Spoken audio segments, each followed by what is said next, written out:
Hello friends, welcome to Amu vibes. இன்னைக்கு ரொம்பவே இன்ட்ரெஸ்டிங்கான ஹெல்த்தியான ஒரு ஸ்மூதி ரெசிபி நான் ஷேர் பண்ண போறேன். உங்களுக்கு வெயிட் லூஸ் பண்ணணுமா இல்ல டயபெட்டிஸ் இருந்ததுன்னா கண்ட்ரோல் பண்ணணுமா, கண்டிப்பா இந்த ரெசிபியை நீங்க ட்ரை பண்ணி பாருங்க. ஸ்மூதிக்கு நான் வந்து 1 கப் ஃபுல்லாக ப்ளூபெரி எடுத்திருக்கேன். It's very rich in anti oxidants. உங்களுக்கும் ஃப்ரெஷ்ஷாக இருக்கிற ப்ளூபெரி கிடச்சதுனாக்கா அதை நீங்கள் யூஸ் பண்ணிக்கோங்க, இல்லைனா ஃப்ரோசன் ப்ளூபெரிஸ் கூட யூஸ் பண்ணலாம். நெக்ஸ்ட் வந்து 5 tablespoons of chia seeds. Chia seeds பற்றி உங்களுக்கு நல்லாவே தெரியும்னு நினைக்கிறேன். It's rich in omega 3 fatty acids and நிறைய ஃபைபர் இருக்குது. It's very very healthy. அடுத்தது ஒரு 30 ஆல்மண்ட்ஸ் எடுத்திருக்கேன். ஆல்மண்ட்ஸ் வந்து it's very rich in protein. At the same time நம்மளுக்கு வந்து வைட்டமின் இ நிறையா இருக்குது. 4 பழுத்த சின்ன வாழைப்பழம் எடுத்திருக்கேன்.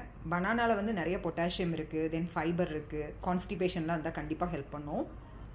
அடுத்தது வந்து ஒரு 8 to 10 டேட்ஸ் எடுத்திருக்கேன். இது ரெண்டுமே வந்து நேச்சுரல் ஸ்வீட்னர். நம்ம வந்து சுகர் ஆட் பண்ண போகிறது இல்லை இந்த ஸ்மூதியில். ஸோ நீங்களும் இந்த மாதிரி ஏதாவது ஃப்ரூட்ஸ் ஆட் பண்ணிக்கலாம். இந்த ஸ்மூதியை பிளெண்ட் பண்ணுறதுக்கு வந்து 1 கப் ஆஃப் சோய் மில்க். இது வந்து சுகர் இல்லாத சோய் மில்க் எடுத்திருக்கேன்.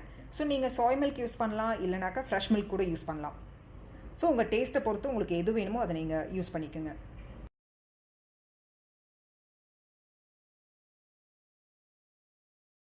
ரொம்பவே ஹெல்தியான blueberry smoothie ready. Very simple and easy to do it. நீங்களும் ட்ரை பண்ணி பாருங்க.